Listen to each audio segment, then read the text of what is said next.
এবিএমছৰ আহ্বান মৰ্মে আজি চিৰাং জিলা এবিএমছৰ মুখ্য কাৰ্যালয়ত কেন্দ্ৰীয়ভাৱে চিৰাং জিলা এবিএমছৰ সহযোগত এই অনুষ্ঠিত এইখন সংবাদমেলত আপোনালোকক ততাতৈয়াকে আমি আমন্ত্ৰণ কৰিছিলোঁ আৰু আমি আমাৰ আমন্ত্ৰণ ৰক্ষা কৰি আপোনালোক আহি উপস্থিত হ'ব আপোনালোক আটাইকে সমূহ সংবাদ কৰ্মীসকলক আমি ধন্যবাদ জ্ঞাপন কৰিছোঁ।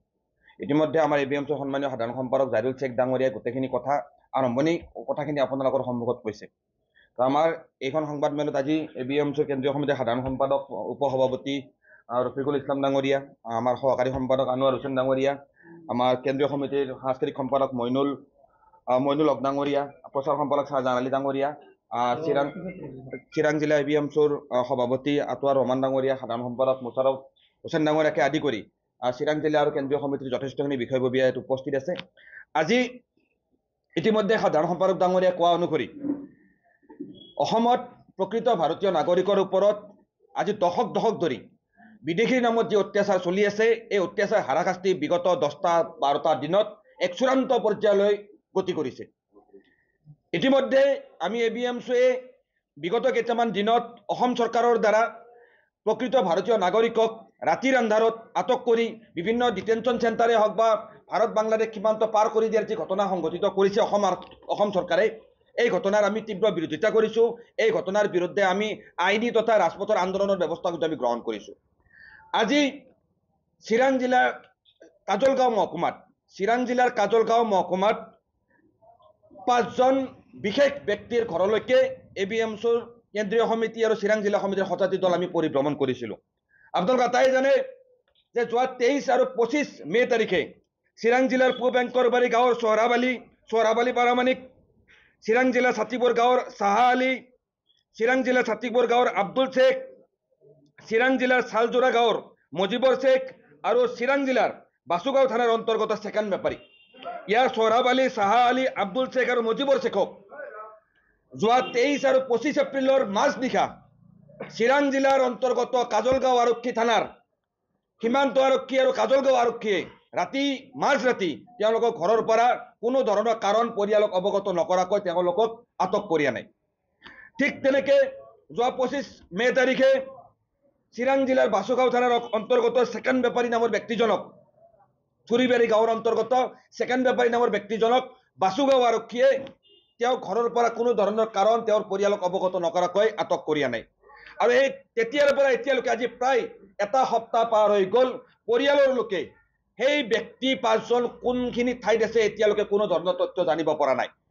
যেতিয়া কাজলগাঁও আৰক্ষী আৰু বাসুগাঁও আৰক্ষী অৰ্থাৎ চিৰাং জিলা আৰক্ষীয়ে যেতিয়া এই ব্যক্তিসকলক আটক কৰি লৈ আহিল, তাৰ পৰৱৰ্তী দিনা ৰাতিপুৱাৰে পৰা আৰম্ভ কৰি দিনটো যেতিয়া উক্ত পৰিয়ালৰ লোকসকলে চিৰাং জিলা আৰক্ষী অধীক্ষক, চিৰাং জিলাৰ অন্তৰ্গত কাজলগাঁও আৰক্ষী থানা, বাসুগাঁও আৰক্ষী থানাত যেতিয়া তেওঁলোকৰ পৰিয়ালৰ এই ব্যক্তিসকলৰ তথ্য জানিবলৈ যায়, তেতিয়া চিৰাং জিলা আৰক্ষীয়ে সেই ব্যক্তিসকলক কোনো ধৰণৰ তথ্য অৱগত নকৰে আৰু চিৰাং জিলা আৰক্ষীয়ে এই বিষয়ত অৱগত নহয় বুলি স্পষ্ট কৰি দিয়ে। আমি দেখিবলৈ পালোঁ, পৰৱৰ্তী সময়ত আমি দেখিবলৈ পালোঁ সংবাদ মাধ্যমৰ জৰিয়তে যে সংবাদ মাধ্যমত এটা বাতৰি প্ৰকাশ পালে যে অসম চৰকাৰ আৰু ভাৰত চৰকাৰে একাংশ ব্যক্তিক বিদেশী অপবাদ দি ভাৰত বাংলাদেশ সীমান্ত পাৰ কৰি ন মেন্স লেণ্ডত থাকিবলৈ বাধ্য কৰাইছে। আৰু এই যে 5জন ব্যক্তি সোহৰাব আলী, চাহা আলী, আব্দুল শেখ, মজিবৰ শেখ আৰু ছেকেণ্ড বেপাৰী, এই 5জন ব্যক্তিকে উক্ত ভিডিঅ'সমূহত তেখেতসকলক দেখিব পোৱা গৈছে। কিন্তু বৰ্তমান সময়লৈকে অসম আৰক্ষী তথা ভাৰত চৰকাৰে বা অসম চৰকাৰে এই 5জন ব্যক্তি কোনখিনি ঠাইত কি অৱস্থাত আছে তেওঁলোকৰ কোনো ধৰণৰ তথ্য পৰিয়ালক অৱগত কৰা নাই। সেয়ে আমি যিখিনি আজি তদন্ত কৰি গম পালোঁ, আমি পৰিভ্ৰমণ কৰি গম পালোঁ, এই ব্যক্তিসকলক বিগত সময়ছোৱাত বিদেশী ন্যায়াধিকৰণে একপক্ষীয়ভাৱে চূড়ান্ত অমানৱীয়ভাৱে ত্ৰুটিপূৰ্ণ ব্যৱস্থাৰ জৰিয়তে একপক্ষীয়ভাৱে বিদেশী বুলি ঘোষণা কৰিছিল আৰু এই ব্যক্তিসকল বিগত সময়ছোৱাত ডিটেনশ্যন চেণ্টাৰত তেওঁলোকক বিদেশী হিচাপে বন্দী কৰি ৰাখিছিল। কিন্তু অনাৰেবল সুপ্ৰিম কোৰ্টৰ জাজমেণ্ট অনুসৰি এই ব্যক্তিসকল আজিৰ প্ৰায় 2-3 বছৰ আগতে কণ্ডিশ্যনেল জামিনত ওলাই আহিছিল আৰু তেওঁলোকক অনাৰেবল সুপ্ৰিম কোৰ্টে নিৰ্ধাৰণ কৰি দিয়া জামিন দিয়াৰ সময়ত যিখিনি নিৰ্ধাৰণ কৰি দিছিল যে তেওঁলোকে সপ্তাহে সপ্তাহে সংশ্লিষ্ট জিলা আৰু থানাত গৈ তেওঁলোকে চহী কৰিব লাগিব, সেই কণ্ডিশ্যন আৰু সেই চৰ্ত অনুসৰি তেওঁলোকে গৈ বিগত সময়ছোৱাৰ পৰা আৰম্ভ কৰি এতিয়ালৈকে ধাৰাবাহিকভাৱে কাজলগাঁও থানাই হওক বা বাসুগাঁও আৰক্ষী থানাত তেওঁলোকে কি হ'ল তো সেই ব্যক্তিসকলে এই ব্যক্তি উচ্চতম ন্যায়ালয়ে এই 5জন ব্যক্তিক যে জামিনত মুক্তি দিছিল, জামিনত মুক্তি দিয়াৰ পিছত তেওঁলোকক যিবিলাক চৰ্ত বান্ধি দিছিল যে তেওঁলোকে প্ৰতি সপ্তাহে সপ্তাহে সংশ্লিষ্ট আৰক্ষী থানা আৰু সংশ্লিষ্ট জিলাত গৈ তেওঁলোকে সহি কৰি থাকিব লাগিব বা তাত এপিয়াৰ হ'ব লাগিব। আৰু এই ব্যৱস্থা অনুসৰি তেওঁলোকে প্ৰত্যেক সপ্তাহে সপ্তাহে সংশ্লিষ্ট থানা আৰু চিৰাং জিলা আৰক্ষীৰ সন্মুখত গৈ সীমান্ত আৰক্ষীৰ সন্মুখত গৈ তেওঁলোকে সহি কৰি আহিছিল। কিন্তু যি গ্ৰাউণ্ডৰ ওপৰত তেওঁলোকক জামিন দিয়া হ'ল, অৰ্থাৎ BNA ভাৰতীয় নাগৰিক ন্যায় সংহিতাৰ 483 ছেকশ্যনত যে কোৱা হৈছে যে যিবিলাক গ্ৰাউণ্ডৰ ওপৰত জামিন দিয়া হয় সেই গ্ৰাউণ্ডবিলাক ভংগ নোহোৱাকে আৰক্ষীয়ে বেইলত থকা ব্যক্তি এজনক আটক কৰিব নোৱাৰে। আৰু ভাৰতৰ সংবিধানৰ আৰ্টিকেল 22 এনেকুৱা ধৰণৰ বেআইনী অবৈধ গ্ৰেপ্তাৰক ইলিগেল বুলি কৈছে। অৰ্থাৎ এই ব্যক্তিসকলৰ ভাৰতৰ আৰ্টিকেল 21, আৰ্টিকেল 14, আৰ্টিকেল 22 নিশ্চিত কৰা যি ফাণ্ডামেণ্টেল ৰাইট সম্পূৰ্ণভাৱে ধূলিচ্ছাত কৰি সম্পূৰ্ণভাৱে অৱমাননা কৰি অনাৰেবল সুপ্ৰিম কোৰ্টৰ জাজমেণ্ট অনুসৰি তেওঁলোকক আটক কৰি লৈ গ'ল। আৰু অসম আৰক্ষীয়ে আটক কৰি লৈ যোৱাৰ পিছত আজি এটা সপ্তাহে এই ব্যক্তিসকল ক'ত আছে তেনেকুৱা কোনো তথ্য কিন্তু চৰকাৰখনে জানিব পৰা নাই। আমি ABMCয়ে ইতিমধ্যে এই যে অবৈধভাৱে যে এই ব্যক্তিসকলক যে পুছবেক কৰাৰ যি বাতৰি সংবাদ মাধ্যমত প্ৰকাশ পাইছে, অসম চৰকাৰে কোনো ধৰণৰ তথ্য সদৰি কৰা নাই বা চিৰাং জিলা আৰক্ষী বা অসম আৰক্ষীয়ে কোনো তথ্য সদৰি কৰা নাই। তো এই ক্ষেত্ৰত আমি অনাৰেবল উচ্চতম ন্যায়ালয়ত অনাৰেবল সুপ্ৰিম কোৰ্টত আমি 562/2025 এখন ৰিট পিটিশ্যন দাখিল কৰিছোঁ। আৰু অহা সোমবাৰ অৰ্থাৎ কাইলৈৰ দিনটোত দুজনীয়া বেঞ্চৰ সন্মুখত উক্ত গোচৰৰ এক শুনানি হ'ব। আমি আশাবাদী যে অনাৰেবল সুপ্ৰিম কোৰ্টে ABMC ৰিট পিটিশ্যনত ওপৰত গুৰুত্ব দি আমাৰ পক্ষ শুনি সংবিধানৰ পক্ষত এই অসমৰ প্ৰকৃত ভাৰতীয় নাগৰিকৰ নামত আজি নিৰন্তৰে ধাৰাবাহিকভাৱে হাৰাশাস্তিৰ সন্মুখীন হৈ থকা ৰাইজৰ পক্ষে ৰায় দিব। কিন্তু আমি আচৰিত হৈছোঁ, চিৰাং জিলা আৰক্ষীৰ অধীক্ষক ডাঙৰীয়াক আমি ইয়াৰ পৰা প্ৰশ্ন কৰিছোঁ যে আপোনাৰ অধীনত থকা আৰক্ষী বিভাগে চিৰাং জিলাৰ পূব এংকৰবাৰী আৰু ছাতিপুৰ আৰু চালজোৰা থুৰিবাৰী গাঁৱৰ পৰা এই সোহৰাব আলী, চাহা আলী, আব্দুল শেখ, মজিবৰ শেখ আৰু ছেকেণ্ড বেপাৰী নামৰ ব্যক্তিকেইজনক উচ্চতম ন্যায়ালয়ৰ গাইডলাইন অৱমাননা কৰি তেওঁলোকৰ বেইলত থকা ব্যক্তিক কোনো গ্ৰাউণ্ড নোহোৱাকৈ আকৌ এবাৰ এৰেষ্ট কৰি বা গ্ৰেপ্তাৰ কৰি আনি আজি যে আপোনালোকে অন্তৰ্ধান কৰি পেলালে, গায়েব কৰি পেলালে, এই বিষয়টোৰ উত্তৰ কাজলগাঁও আৰক্ষী থানাৰ ভাৰপ্ৰাপ্ত বিষয়া, বাসুগাঁও আৰক্ষী থানাৰ ভাৰপ্ৰাপ্ত বিষয়া আৰু চিৰাং জিলাৰ আৰক্ষী অধীক্ষক ডাঙৰীয়াই ভৱিষ্যত দিনত কিন্তু গুৱাহাটী উচ্চ ন্যায়ালয় বা উচ্চতম ন্যায়ালয়ত জবাব দিব লাগিব। এই প্ৰশ্নৰ উত্তৰ বিচৰা হ'ব। আমি স্পষ্টকৈ কৈছোঁ, আমি অনাৰেবল গুৱাহাটী হাইকোৰ্টত এই ব্যক্তিসকলৰ সন্ধান বিচাৰি ABMCয়ে ইতিমধ্যে হেভিয়াছ কৰ্পাছ গোচৰ ৰুজু কৰাৰ সিদ্ধান্ত গ্ৰহণ কৰিছোঁ। গুৱাহাটী উচ্চ ন্যায়ালয়ৰ জৰিয়তে আমি চিৰাং জিলা আৰক্ষীৰ পৰা প্ৰশ্নৰ উত্তৰ বিচাৰিম যে এই ব্যক্তিসকল আজিৰ তাৰিখত কোনখিনি ঠাইত কেনেকুৱা অৱস্থাত আছে। আমাৰ এই আইন যুঁজৰ বাবে আমি চিৰাং জিলা আৰক্ষীক আমি সাজু হৈ থাকিবলৈ ABMCয়ে আহ্বান জনাইছোঁ। কাৰণ এই ব্যক্তিসকল ভাৰতীয় নাগৰিক, তেওঁলোকৰ সম্পূৰ্ণ ভাৰতীয় পৰিয়াল চিৰাং জিলাত মজুদ আছে। কিন্তু পৰিয়ালৰ বাকী সকলো পিতৃ মাতৃ ভাৰতীয় হোৱাৰ পিছত সন্তানক বিদেশী বনাই যেনেকৈ অবৈধভাৱে আটক কৰি আজি গায়েব কৰি পেলাইছে, নোহোৱা কৰি পেলাইছে, এই ধৰণৰ ব্যৱস্থা কেতিয়াও মানি লোৱা নহ'ব।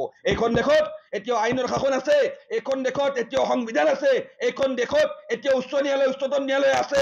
এইখন দেশত জনগণৰ নাগৰিক অধিকাৰৰ ওপৰত প্ৰশ্ন উত্থাপন কৰাবলৈ আমাৰ দৰে ABMCৰ দৰে জাতীয় সংগঠন আছে। আমি স্পষ্টকৈ কৈছোঁ, কোনো কাৰণতে কাকো ৰেহাই দিয়া নহ'ব, প্ৰত্যেকজনকে আইনৰ সন্মুখলৈ অনা হ'ব। আমি ইতিমধ্যে জানিব পাৰিছোঁ যে চিৰাং জিলা আৰক্ষীয়ে চিৰাং জিলাত বিভিন্নজন ব্যক্তিৰ নামত ইতিমধ্যে বিগত দিনত বিদেশী ন্যায়াধিকৰণ গোচৰ আছিল। সেই ব্যক্তিসকলে বিগত দিনত ফৰেনাৰ্ছ ট্ৰিব্যুনেলে হওক বা হাইকোৰ্টত গৈ নিজকে ভাৰতীয় বুলি প্ৰতিপন্ন কৰিছে। কিন্তু চিৰাং জিলাৰ বৰ্ডাৰ আৰক্ষীয়ে, সীমান্ত আৰক্ষীয়ে সেই ব্যক্তিসকলক ঘৰলৈ গৈ বা তেওঁলোকক টেলিফোন কৰি মাতি ধাৰাবাহিকভাৱে হাৰাশাস্তি কৰি আছে। ক'ত অধিকাৰ পাইছে? ভাৰতীয় নাগৰিক হিচাপে ঘোষণা হোৱাৰ পিছত সেই ব্যক্তিসকলক আকৌ এবাৰ হাৰাশাস্তি কৰাৰ অধিকাৰ চিৰাং জিলাৰ বৰ্ডাৰ আৰক্ষীয়ে ক'ত পাইছে? সেই প্ৰশ্ন আমি উত্থাপন কৰিছোঁ।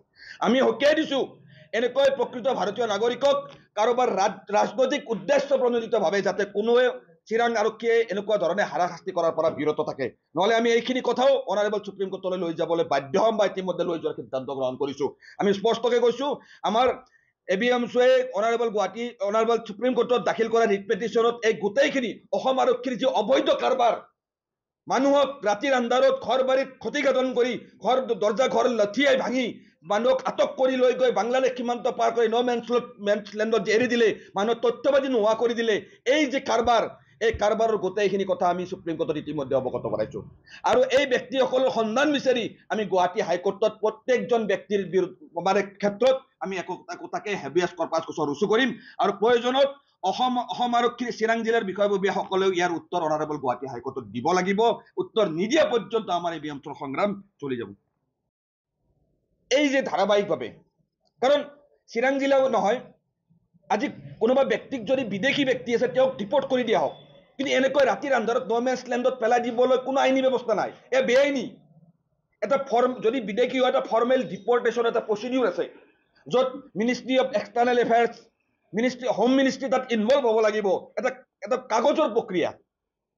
কিন্তু এই ব্যৱস্থাবিলাক সম্পূৰ্ণভাৱে পিঠি দি সম্পূৰ্ণ গাৰ বলত ৰাতিৰ আন্ধাৰত কোনোবা ব্যক্তিক লৈ গৈ এনেকৈ মেন্সলেণ্ডত এৰি দিয়া হৈছে। এই বিষয়বস্তুবিলাকৰ বিৰুদ্ধে আমি এবিএমছুৱে সমগ্ৰ বিটিচি অঞ্চলত এই আগন্তুক পবিত্ৰ ঈদ উল ফিতৰতে বিশাল গণতান্ত্ৰিক প্ৰতিবাদী কাৰ্যসূচী গ্ৰহণ কৰিবলৈ সিদ্ধান্ত গ্ৰহণ কৰিছো। আৰু ইয়াৰ প্ৰথম কাৰ্যসূচী পবিত্ৰ ঈদ উল ফিতৰৰ পিছতেই